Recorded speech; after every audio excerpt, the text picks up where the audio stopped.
Hello, a very good afternoon to all of you. Welcome to Hindu newspaper analysis. So we'll start with the important article in the paper today. The very first article which I have picked for you is No effort to retrieve Kacha Tivu by BJP regime. ठीक है। तमिलनाडु के CM ने ये allegation लगाया है, ठीक है, that there had been an agreement between union and state government over the seceding of Kacha Tivu to Sri Lanka. तो will see what are the updates. Katchatheevu island को लेके काफी पुराना इशू है ये, ठीक है। तो Katchatheevu island basically India और जो श्रीलंका है इसके बीच में ये इशू है, ठीक है। It's an issue between India and Sri Lanka. तो क्या डिस्प्यूट है और क्यों बार बार इसके ऊपर सवाल रेज होता रहता है। तो Katchatheevu island has garnered attention for its role in India Sri Lanka relationship, ठीक है। इंडिया श्रीलंका का जो रिलेशनशिप है इसकी वजह से बराबर यहाँ पे कोई ना कोई रिफ्ट और बैटल चलता रहता है। इशू इज अबाउट, एक तो फिशिंग राइट के ऊपर इशू है और दूसरा जो कच्चा तीवू आइलैंड है ये काफी स्ट्रैटेजिक लोकेशन है, ठीक है। स्ट्रैटेजिक लोकेशन है तो डिस्प्यूट दो चीजों के बारे में, एक तो स्ट्रैटेजिक लोकेशन है उसके वजह से है क्योंकि स्ट्रैटेजिकली काफी इंपॉर्टेंट जगह है ये, और दूसरा फिशिंग राइट को लेके क्या मुद्दे हैं यहाँ पे। तो कच्चा तीबू एक 285 एकड़ का अनइनहैबिटेड आइलैंड है, ठीक है। मतलब वहां पे लोग नहीं रहते, ठीक है। It's between India and Sri Lanka in the park straight, ठीक है। जैसे आपने देखा होगा, ये हो गया इंडिया, ये श्रीलंका हो गया, तो इन दोनों को जो चैनल सेपरेट करता है उसको पार्क स्ट्रेट बोलते हैं। ये भी याद, एक ये भी क्वेश्चन हो गया आपके लिए, याद रखेंगे कि जो इंडिया और श्रीलंका है ना, जो एक ये जो लाइन और ये लिंकेज समझ लो, जो जिसकी वजह से ये दोनों आपस में अलग है, तो वो जो चैनल है, narrow channel, that is park straight, ठीक है। उसको पार्क स्ट्रेट कहते हैं। तो located north east of Rameswaram है ना, रामेश्वरम हमारे जो रामेश्वरम यहाँ पड़ता है, तो रामेश्वरम से नॉर्थ वेस्ट नॉर्थ ईस्ट में पड़ता है ये, ठीक है। एक जाफना है श्रीलंका के टिप पे, नॉर्दर्न टिप पे, श्रीलंका की जो नॉर्दर्न टिप है यहाँ पे जाफना पड़ता है। जाफना के बारे में आपने काफी सुना होगा, अगर एक मूवी भी बनी ना जाफना के ऊपर। तो Katchatheevu is not suited for permanent human settlement, जैसे मैं बताया कि अनइनहैबिटेड आइलैंड है, वही बात है कि ये परमानेंट ह्यूमन सेटलमेंट के लिए क्या है, सूट नहीं करता है, क्योंकि वहां पे कोई is no source of drinking water on the island.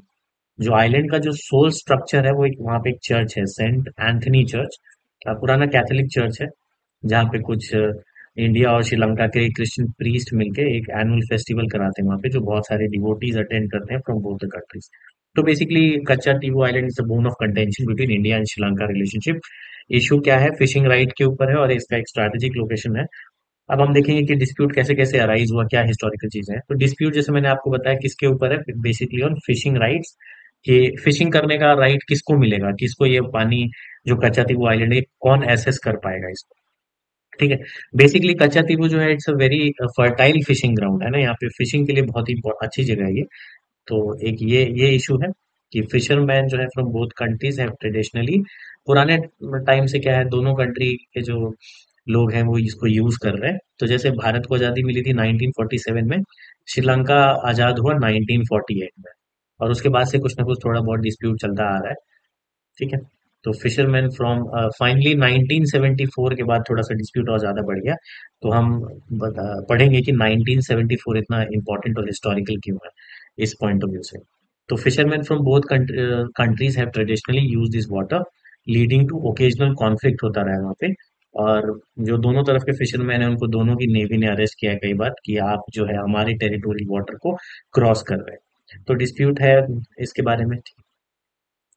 जैसे मैंने आपको बताया क्या, यहाँ का मरीन लाइफ काफी रिच है, तो जो पानी है, जो वाटर है इसके around, that is making them valuable for fisherman from both communities because it's a very good fishing ground. तो जो एग्रीमेंट के तहत जो एग्रीमेंट हुआ, एक एग्रीमेंट हुआ था 1974 में, जिसके बाद कच्चा तीवू आइलैंड जो है श्रीलंका को दे दिया गया, ठीक है। इंदिरा गांधी के टाइम पे ये एग्रीमेंट हुआ था। पहले इंडिया और श्रीलंका के बीच में डिस्प्यूट चलता आ रहा था, लेकिन 1974 में ये वाला आइलैंड श्रीलंका को दिया गया, ठीक है। तो agreement allow Indian fisherman to fish in this water and dry their nets on the island, पर that does not allow them to practice fishing activity, practice नहीं कर सकते, ठीक है। तो इसके थ्रू ये आया था। फिर ऐसे बहुत सारे, लेकिन बीच बीच में अरेस्ट हुए, ऐसे कहा जाने लगा, श्रीलंका ने भी एलिगेशन लगाया, इंडिया ने भी लगाया कि जो भी एग्रीमेंट में जो चीजें साइन हुई थी और जिसके ऊपर बातचीत हुई थी वो बाकी दोनों तरफ से उल्लंघन हो रहा है। तो ये तो डिस्प्यूट चलता रहेगा क्योंकि टेरिटोरियल वाटर के ऊपर है। तो बेसिकली क्या इशू है, तो एक मैंने ये आपको बताया फिशिंग राइट के ऊपर एक इशू है, दूसरा एक स्ट्रैटेजिक लोकेशन जैसे मैं बता रहा था, ऑल्दो अनइनहेबिटेड, ऑल्दो यहाँ पे ह्यूमन सेटलमेंट नहीं है, लेकिन जो उसका strategic location in the park straight making it significant. Park straight में है ना, जैसे देखो ये वाला पार्ट है ना, पार्क स्ट्रेट से कनेक्टिविटी है भारत के लिए, तो स्ट्रैटेजिक लोकेशन है। बेसिक लोग यहाँ पे नहीं रहते हो, लेकिन अगर सिक्योरिटी पॉइंट ऑफ व्यू से देखें और नेविगेशनल पर्सपेक्टिव से देखें तो एक सिक्योरिटी थ्रेट हो सकता है, इसलिए इसको स्ट्रैटेजिक पॉइंट बोला जाता है। The island importance increases as China look to expand its footprint.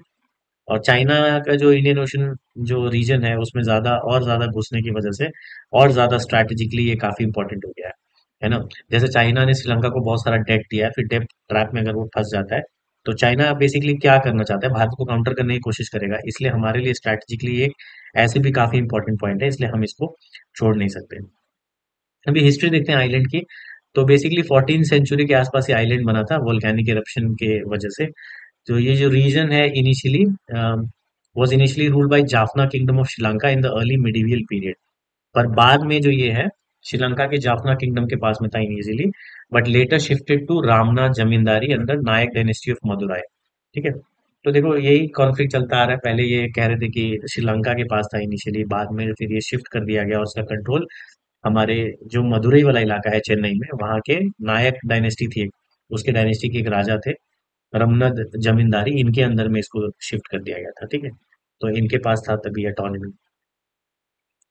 तो फिर इसके बाद ये डिस्प्यूट जो हुआ उसके बाद एक एग्रीमेंट साइन होता है, ये काफी इंपॉर्टेंट डेट है इस जो इशू है, जो ओनरशिप डिस्प्यूट हुआ over Katchatheevu between India and Sri Lanka which had been a part of Madras presidency. ठीक है, ब्रिटिश राज्य के टाइम पे ये मद्रास प्रेसिडेंसी का पार्ट था।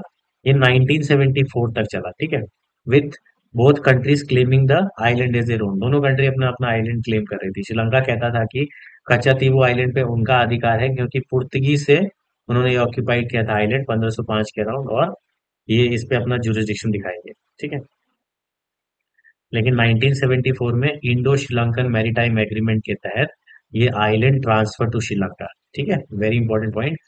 इंडो श्रीलंकन मैरीटाइम एग्रीमेंट हुआ 1974 में, और हमारे तरफ से प्राइम मिनिस्टर थी इंदिरा गांधी जी। तो उस टाइम पे क्या हुआ, उस टाइम पे ये आइलैंड श्रीलंका को ट्रांसफर किया गया। फिर ये है कुछ कुछ सिविल कॉन्फ्लिक्ट चलता रहा। तो आज भी अभी भी न्यूज़पेपर में यही आया है कि जो स्टालिन है ना, वो कह रहे हैं कि मोदी साहब जो है इस पे ज्यादा ध्यान नहीं दे रहे, ध्यान देने की काफी जरूरत है। तो 1974 जैसा मैंने आपको बता दिया, दो चीजें क्या, एक तो फिशिंग राइट्स को लेके इशू है, दूसरा इशू है कि ये वेरी स्ट्रैटेजिक पॉइंट है, स्ट्रैटेजिक लोकेशन है इसका। तो इन दोनों वजह से काफी हमेशा ये चर्चा में रहता है। ठीक है, जैसे ये देखो आप, है ना, लोकेशन जब देखते हैं अपन, ये है कच्चा तीबू आइलैंड, ये इंडिया है, इंडिया का ये रामेश्वरम का पार्ट है, ये रामेश्वरम, ये मन्नार आइलैंड, ये श्रीलंका हो गया। ठीक है, तो यहीं पे है कच्चा तीबू आइलैंड।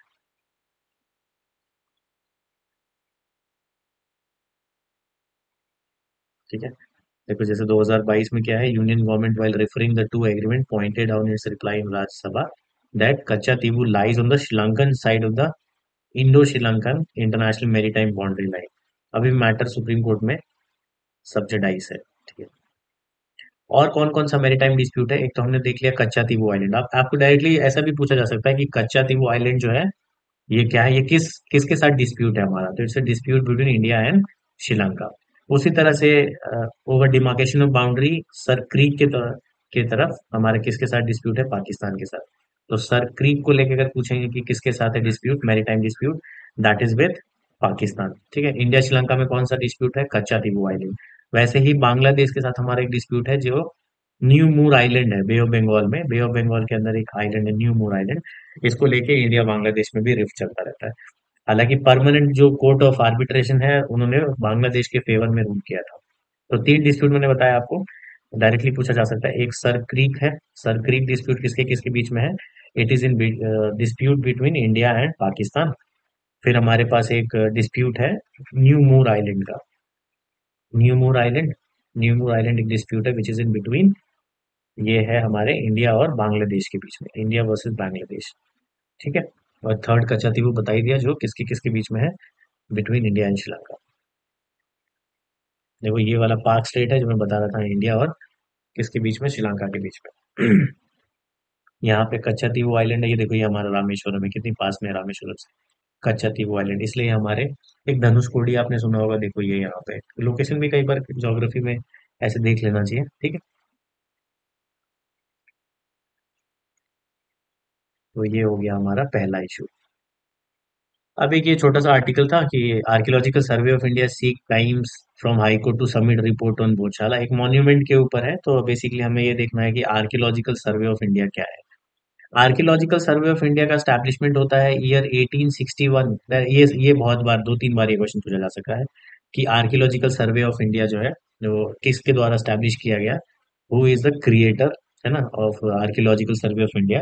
तो इंडिया में जो स्टैब्लिश हुआ उसके थे कौन, एलेक्जेंडर कनिंगम। Alexander Cunningham. एक और क्वेश्चन पूछा जा सकता है, इसमें मेंशन नहीं है वो, कि किस कौन से वाइसरॉय थे उस टाइम पे, तो लॉर्ड कैनिंग, ठीक है। With the support of Lord Canning, Archaeological Survey of India was established in the year 1861 by Alexander Cunningham।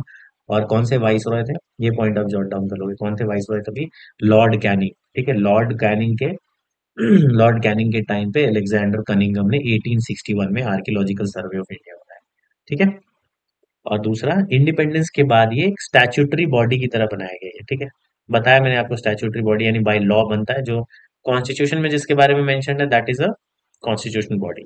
तो कौन से एक्ट के थ्रू बनाया गया, यही एक्ट के थ्रू जितने भी आर्कियोलॉजिकल साइट है भारत में, उनका कंजर्वेशन और प्रिवेंट जो प्रिजर्वेशन होता है सारे कल्चरल मॉन्यूमेंट का कंट्री में, वो यही एएसआई करती है। और कौन से मतलब कि एक्ट से ये बैक्ड है, this is am ASR act. Am ASR act, am ASR act जो आता है 1958 के अंदर, 1958 के अंदर। क्या है ये, ancient monuments and archaeological sites, ancient monuments, archaeological sites and remains act, ठीक है, 1958 में। तो it was established as a statutory body under the Ancient Monuments and Archaeological Sites and Remain Act of 1958, ठीक है। तो आर्कियोलॉजिकल जो सर्वे of India का वो कब बनता है, 1861 में। कौन सा एक्ट के थ्रू बैक्ड है ये, it is backed by ancient monument and archaeological site and remain act which came into force in 1958। और आर्कियोलॉजिकल जो हमारा सर्वे ऑफ इंडिया है वो कब बनता है, 1861 में। एलेक्जेंडर कनिंगम इसको बनाते हैं, और तभी वॉइस रॉय थे लॉर्ड कैनिंग, ठीक है। जो आर्कियोलॉजिकल सर्वे ऑफ इंडिया है, it is responsible for archaeological research and conservation and conservation and preservation of cultural monuments in the country, ठीक है।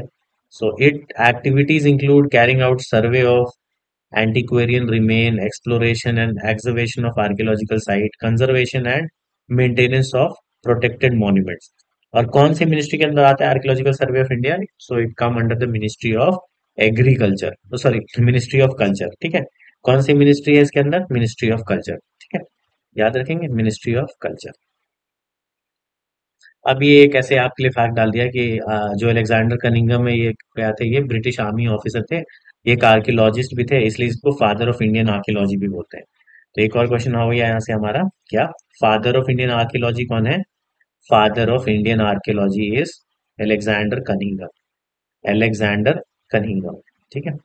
Alexander father of Indian archaeology हैं, जिन्होंने आर्कियोलॉजिकल सर्वे ऑफ इंडिया बनाया कब, 1861 में, with the help of the viceroy. कौन थे viceroy, Lord Canning, ठीक है, ठीक है, जस्ट फॉर मोमेंट, हाँ। कौन थे वाइसरॉय, वाइसरॉय थे लॉर्ड कैनिंग, ठीक है। कौन से एक्ट से बैक थे, 1958 में एक एक्ट आता है जिसको क्या कहते हैं, आर्कियोलॉजिकल, क्या है उसका नाम, archaeological monuments and archaeological site and remain act, ठीक है। और he was the first director general of archaeological survey of India and is credited with, जो हड़प्पा है ना, हड़प्पा आर्कियोलॉजिकल मैप में ऐसा कहते हैं कि हड़प्पा जो है आर्कियोलॉजिकल मैप में, हड़प्पा को, and is credited with putting Harappa on the archaeological map, archaeological map में हड़प्पा को डलवाने का काम इन्होंने किया। तो ये हो गया अलेक्जेंडर कनिंगम के बारे में। Mix signal, India need to strengthen monuments in the sorry momentum in the key industrial sector. तो जैसे मैंने आपको पिछली क्लास में बताया था, इंडेक्स ऑफ कोर इंडस्ट्रीज बताया था ना, इंडेक्स ऑफ कोर इंडस्ट्रीज, पिछले की पिछली क्लास में बताया था कि इंडिया के अंदर कितने हैं, 8 इंपॉर्टेंट सेक्टर्स हैं, उन्हीं के ऊपर लिखा गया है कि उनके वेटेज है, इनकी वजह से क्या क्या इशू हो सकता है। और एक और रिपोर्ट होता है जिसको बोलते हैं परचेजिंग मैनेजर इंडेक्स, ठीक है। तो इसके बारे में हम अभी चर्चा करेंगे कि परचेजिंग मैनेजर इंडेक्स और आईसीई का क्या है ना। तो परचेजिंग मैनेजर इंडेक्स क्या है? ये एक इकोनॉमिक इंडिकेटर है। परचेजिंग मैनेजर्स इंडेक्स ये क्या है? इकोनॉमिक इंडिकेटर है which is derived after monthly survey. बहुत सारी कंपनियों का सर्वे करते हैं और उसके बाद डिराइव किया जाता है। So it's major activity at the purchasing और इनपुट स्टेज। ठीक है, जब परचेजिंग होता है ना, इनपुट स्टेज, इनिशियल टाइम पे, आउटपुट नहीं, इसमें सिर्फ इनपुट क्या है, इनपुट की चीजों को अकाउंट में लेते हैं। तो it major activity at the purchasing और इनपुट स्टेज। फिर मैंने आपको पिछले क्लास में दो चीजें बताई थी। एक बताया था इंडेक्स ऑफ कोर इंडस्ट्री और एक आईआईपी बताया था, इंडेक्स ऑफ इंडस्ट्रियल प्रोडक्शन। दोनों में क्या है भाई, एक जो सेक्टर मैंने बताया था, 8 सेक्टर के चीजों को लेके अकाउंट करके एक यूनिट निकाला जाता है प्रोडक्शन का, और उससे पता चलता है कि एक्चुअल क्या रियल फिगर है, इकोनॉमी कैसी चल रही है अभी हमारी। तो जो वो इंडस्ट्रियल प्रोडक्शन का जो मैंने आईआईपी बताया था, वो बेसिकली ज्यादा इंपॉर्टेंट क्या है, फैक्टर है, क्योंकि वो एक्चुअल प्रोडक्शन बताता है। क्योंकि जब हम परचेजिंग मैनेजर इंडेक्स की बात करते हैं, तो सिर्फ ये इनपुट स्टेज यानी जो इनिशियल स्टेज होता है, परचेजिंग स्टेज, सिर्फ उसका डेटा निकालता है। लेकिन जो आईआईपी है, इंडेक्स ऑफ इंडस्ट्रियल प्रोडक्शन, ये आउटपुट को भी मेजर करता है। ठीक है, तो ये क्या हुआ, ज्यादा कॉम्प्रिहेंसिव हुआ ना, ये सब आउटपुट को भी मेजर कर रहा है। लेकिन जो परचेजिंग मैनेजर इंडेक्स है, वो सिर्फ इनपुट को ही कैप्चर करता है, इनपुट स्टेज पे ही चीजों को कैप्चर करता है, परचेजिंग स्टेज में तो ये ज्यादा हॉलिस्टिक पिक्चर नहीं देता है। तो इकोनॉमी का जो ज्यादा हॉलिस्टिक पिक्चर है, वो किससे मिलता है हमें? वो हमें मिलता है आईआईपी से, है ना, आईआईपी से, इंडेक्स ऑफ इंडस्ट्रियल प्रोडक्शन। कौन निकालता है? IIP, CSO, central statistical organisation. और आईआईपी निकालने के लिए भाई 8 कोर इंडस्ट्री जो मैंने आपको बताया था, उसी को कैलकुलेट करके निकालता है। अभी मैं एक वापस से उसकी भी चर्चा करता हूँ।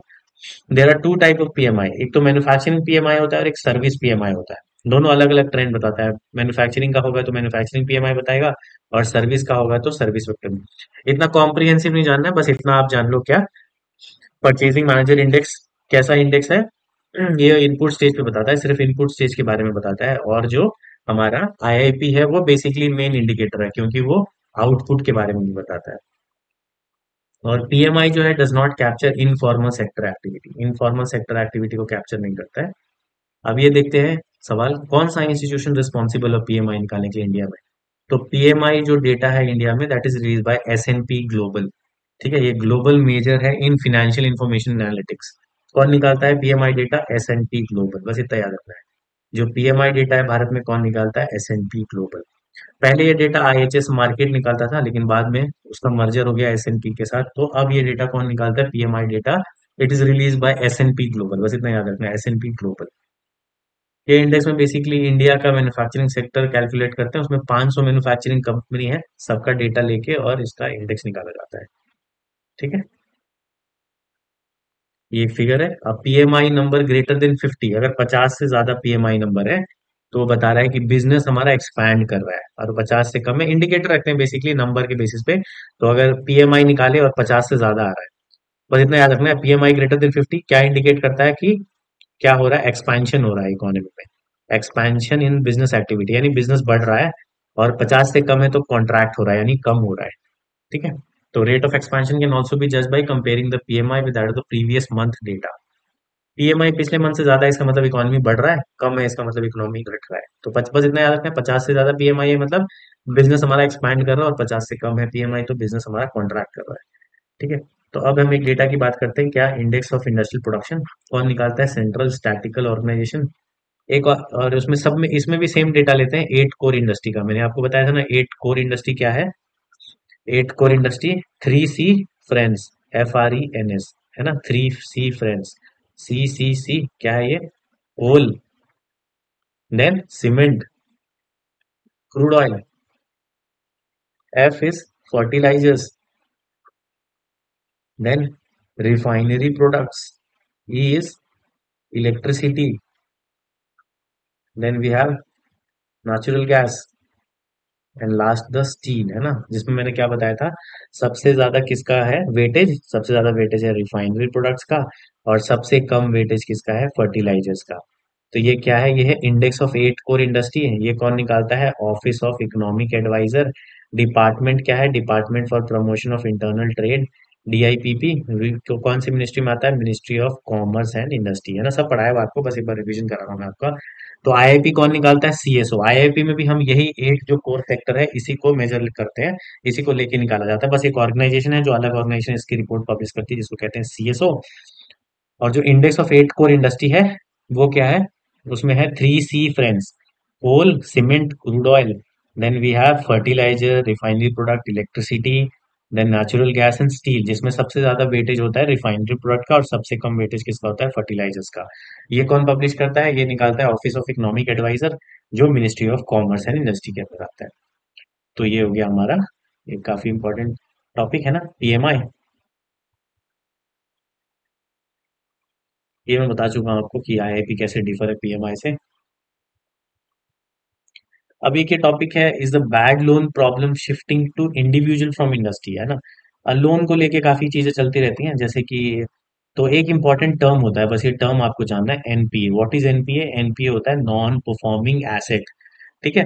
ये यूज किया जाता है कि लोन और एडवांसेज जो दिए जाते हैं उसके उसको जानने के लिए। तो मान लो इनकी अगर क्या है, लोन NPA कब बन जाता है? जैसे लोन देता है बैंक से, लोग लोन लेते हैं, तो लोन NPA कब बन जाता है? जैसे जिसने लोन लिया, he fail to make payment for a specified period, 90 days हो गए, है ना? 90 दिनों तक उसने पैसे नहीं लौटाए, तो 90 दिन हो गए या 90 दिनों से ज्यादा हो गए, तो जब कोई भी आदमी बोरो करता है बैंक से, लोन लेता है, और क्या है, उसको 90 दिन तक नहीं देता है वापिस, जो है जो भी पैसा बोरो किया उसने उसने 90 दिनों तक वो पेमेंट नहीं किया, 90 दिन और उससे ज्यादा, तब वो क्या हो जाता है? वो नॉन परफॉर्मिंग एसेट हो जाता है ना? बैंक के लिए वो एसेट नहीं रह गया। बैंक को लगता है कि पैसे ये भी मिलेंगे या नहीं मिलेंगे। तो ऐसे को बैंक के अपने बुक में, जो बैंक का एक बुक होता है ना, सबको एक डेटा मेंटेन करता है, जैसे देखो शॉपकीपर भी अपना डेटा मेंटेन करता है, लिखता है कि इतना सामान मंगाया, ये किया, तो इतना ओवरऑल कितना पैसा आया, कितना गया, कितने का सामान, तो उनका एक बुक है। वैसे ही बैंक का भी एक बुक होता है, उसमें सब कुछ मेंशन करना होता है कि कितना पैसा हमने लोन दिया, क्या एसेट है, कितना रिजर्व में रखा है। तो वैसे ही बैंक को अपने बुक में NPA भी मेजर करना पड़ता है, लिख के रखना पड़ता है, क्लासिफाई करना पड़ता है उनको कि इतना NPA है। तो NPA क्या है? NPA कब हम बताते हैं? NPA तब बताते हैं जब किसी भी इंसान ने बोरो किया है and he fail to make payment for a 90 days और मोर, तो वैसे वैसे लोन को और वैसे एडवांसेस को हम क्या कहते हैं? That are non performing assets for bank. ठीक है? बैड लोन इसी को कहते हैं। बैड लोन वही होता है, ऐसा लोन जो नॉन परफॉर्मिंग एसेट की तरह क्लासिफाई कर दिया गया है। ठीक है? तो बहुत सारे, अभी रिसेंट बजट जो आया था 2021-22 में, उसमें सरकार ने एक नेशनल एसेट रिकंस्ट्रक्शन कंपनी बनाई थी। ठीक है? बोला कि जितने भी स्ट्रेस लोन है, कैसे लोन? स्ट्रेस लोन मतलब कि जो जो NPA बन गए हैं, जिसमें पैसा वापस नहीं आया है, उस पैसे को रिकवर करने के लिए वेरी सॉरी, उस पैसे को रिकवर करने के लिए गवर्नमेंट ने एक नेशनल एसेट रिकंस्ट्रक्शन कंपनी बनाई। बैड लोन मैंने आपको बता दिया कि 90 दिनों तक पैसा नहीं आया, और या 90 दिनों से ज्यादा, तो उसको बैड लोन बोलते हैं। इसमें बहुत सारी चीजें हैं। सरकार ने अब कहा है कि अब बहुत सारे इकोनॉमिक सर्वे में ये मेंशन किया कि आप क्या करो, आप एक स्पेशल मेंशन अकाउंट बनाओ, है ना? उसमें टाइमलाइन डिफाइन कर दो, SMA 0, SMA 1, SMA 2, मतलब 0 दिन से 30 दिन के बीच में उन कस्टमर को, जिन्होंने पैसे लिए, उसको याद दिलवाते रहो। 30 दिन के, 60 दिन के अंदर, 60 से 90 दिन के अंदर, इस तरह से टाइमलाइन क्लासिफाई कर दिया है कि जीरो, अब मान लो पैसे लेके चला गया, एक दिन के बाद से फिर धीरे धीरे 10-15 दिनों में उनके अकाउंट, उनको याद कराओ फोन कर करके, जैसे भी करके, कि भैया आपने लोन लिया, पैसा आपने दिया नहीं है। तो ये एक हो गया SMA 0 अकाउंट। SMA 1 अकाउंट 30 दिन के बाद और 60 दिन के अंदर अंदर।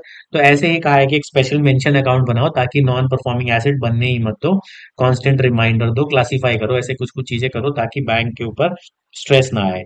ठीक है? तो यही चीजें हैं। एक होता है बैड बैंक, है ना?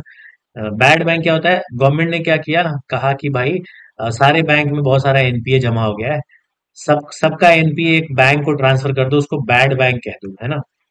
मतलब क्या होता है बेसिकली, देखो अभी जब भी बैंक का NPA क्लियर नहीं रखेंगे, तो जैसे बहुत सारा फॉरेन फंडिंग भी आता है, तो जो फॉरेन फंडिंग करते हैं लोग, वो ये चीजें चेक करते हैं कि भाई बैंक की स्थिति अच्छी नहीं है, बैंक ने बहुत लोन दे रखा है, और बैंक क्या है, लॉन्ग टर्म में पैसे नहीं बना रहा, तो हम अपना पैसा डालेंगे तो पता नहीं हमें कब एग्जिट मिलेगा, हम कितना पैसा बना पाएंगे, नहीं बना पाएंगे।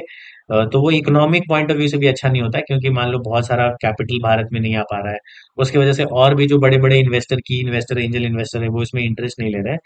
और एक एक दबाव भी होता है ना? तो कहते हैं कि जिस भी बैंक के पास मान लो कि NPA जमा हो गया, उसको सबको एक जगह ट्रांसफर कर दो और एक बैड बैंक बना दो। और बैड बैंक को ही कहो कि भाई क्या है, आप धीरे धीरे जैसे भी करके हो, आप जो स्ट्रेस एसेट है हमारा लोन है उसको क्या है, उसको कवर करो, है ना। तो बैड बैंक को क्या फायदा होगा इससे, देखो मान लो कि किसी ने लोन लिया 100 करोड़ का, 100 करोड़ का लोन ले लिया, बड़े इंस्टीट्यूशन ने, किसी इंसान ने, कॉर्पोरेट ने 100 करोड़ का लोन ले लिया और बदले में पैसा वो चुका नहीं पा रहा है। तो सर बैंक को तो लगा कि ये पैसा तो गया, पैसा मर गया मेरा। तो ऐसे केस में ये कहता है कि बैड बैंक कहता है कि ठीक है, आप ये 100 करोड़ वाला चीज हमको 40 में दे दो, बाकी हम रिकवर के देंगे। तो अब मान लो कि कुछ भी पैसे नहीं मिल रहे थे और इसने 40 करोड़ दे दिया, तो बैंक के लिए वो विन विन सिचुएशन ही है। तो ऐसा करके बनाया गया कुछ कुछ चीजें, है ना। तो ये हो गया बैड बैंक, ठीक है। अब ये जयशंकर टू रिप्रेजेंट इंडिया, है ना, जैसे पहले से मैं पढ़ा, एक बार बताया आपको कि एससीओ का जो समिट होने वाला है कजाकिस्तान में, ठीक है। कजाकिस्तान में जो एससीओ का समिट होने वाला है, वहां पे क्या है, वहां पे मोदी जी नहीं जाएंगे, कौन जा रहा है, एस जयशंकर जा रहे हैं, हमारे एक्सटर्नल अफेयर्स मिनिस्टर, ठीक है। तो कह रहे हैं कि ये एक अच्छा जेस्चर नहीं हो सकता, जैसे क्योंकि मोदी जी हमारे G7 में जा गए, G20 का हिस्सा है इंडिया।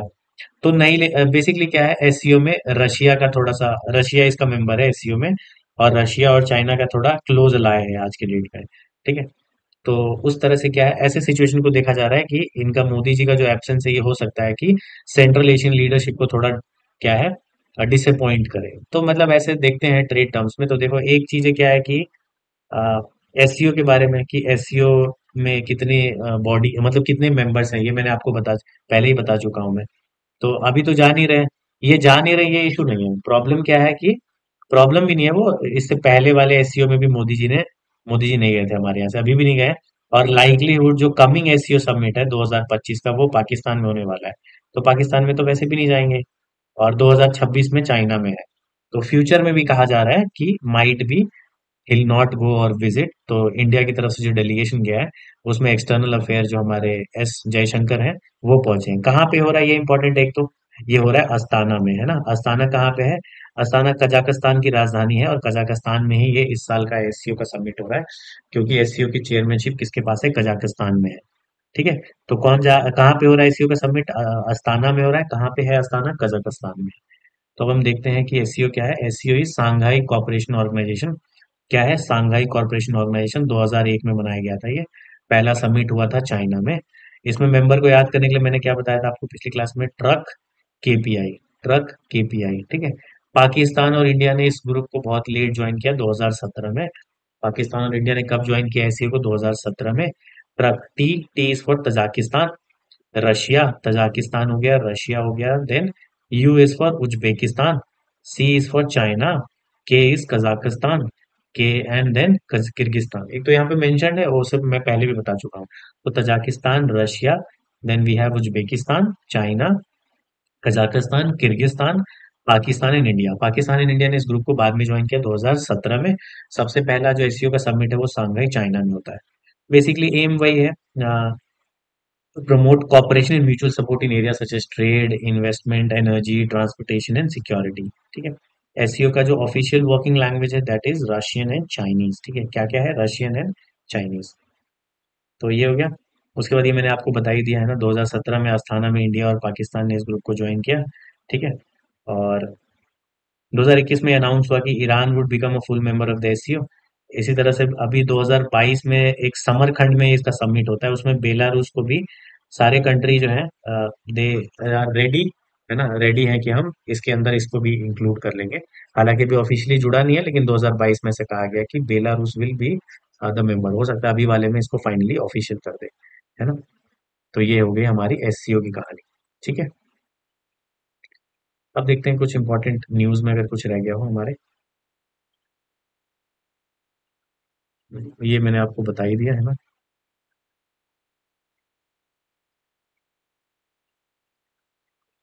ये एक इम्पोर्टेंट आर्टिकल है, ठीक है।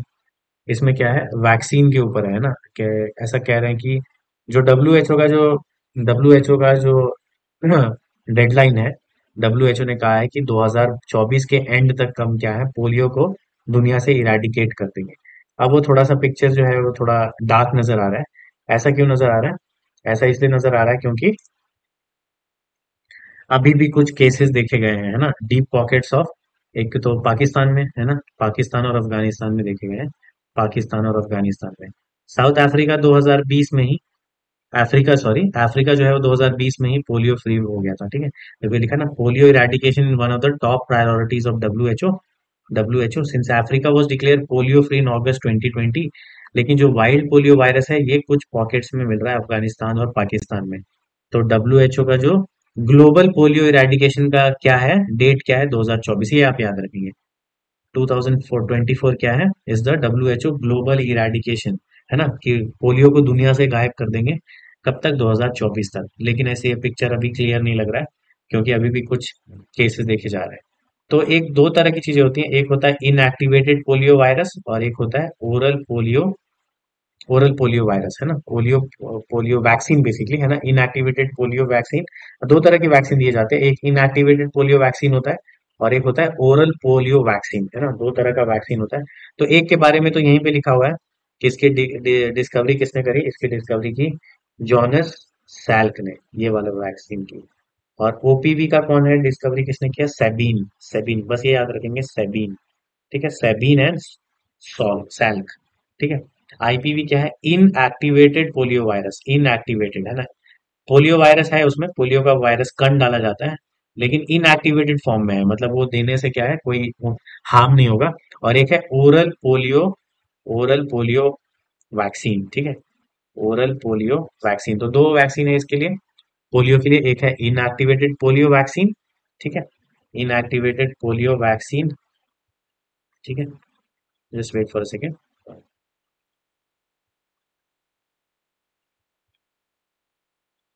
तो one is inactivated polio vaccine, ठीक है, और दूसरा क्या है, ओरल पोलियो वैक्सीन। इसकी एफिकेसी ज्यादा है, क्योंकि देखो ओरल पोलियो वैक्सीन देना थोड़ा आसान है, कहते हैं ना, दो बूंद जिंदगी के लिए। तो ओरली तो क्या है कि कोई भी दे सकता है, इसके लिए बहुत ही प्रैक्टिस और इसकी जरूरत नहीं है। लेकिन इसके लिए प्रॉपर मेडिकल फैसिलिटी होनी चाहिए, मतलब मेडिकल एक कैंप लगेगा, मतलब जो लोग स्पेशलाइज हैं उनके अंदर ही होगा। तो ये इसकी एफिशिएंसी थोड़ी ज्यादा कही जाती है। Inactivated polio vaccine and then we have oral polio vaccine. तो इनएक्टिवेटेड पोलियो वैक्सीन के फाउंडर है सॉल्क, है ना, और ओपीवी के कौन है, सेबीन। बस यही दो चीज जानना था आपको, ये और ईयर बता दिया मैंने आपको। इरेडिकेट करने का क्या है ईयर, 2024 कह रहे हैं, एंड तक है, लेकिन अब पॉसिबिलिटी काफी कम नजर आ रही है। ये हमने डिस्कस कर लिया, है ना, ये इलेक्टोरल वो सेम चीजों पे चल रहा है, पॉलिटिक्स पे इतना ज्यादा इंपॉर्टेंट नहीं है। ये एआई के ऊपर आर्टिकल है, आर्टिफिशियल इंटेलिजेंस के ऊपर, है ना, आर्टिफिशियल इंटेलिजेंस, है ना, जनरेटिव एआई के ऊपर। तो इसमें कई सारी चीजें हैं, जैसे कि इंडिया में कॉपीराइट एक्ट है। तो बहुत सारे लोगों ने कॉपीराइट को भी लेके क्लेम किया है कि ये म्यूजिक इन्होंने चुरा लिया, ये ग्राफिक्स का यूज किया एआई का इस्तेमाल करके। तो इसके ऊपर बहुत सारा एलिगेशन चल रहा है, तो देख रहे हैं कि क्या क्या लाइसेंसिंग हो सकता है और कैसे लॉज बनाए जाएं जो एआई के हित में हो, और जिससे क्या है ये डुप्लीकेसी और ये भी जो चीजें हैं उससे इजाद पा सके। तो ये एक है। सो इतना ही है, this is all from today's Hindu session. So meet day after tomorrow. Thank you everyone for joining.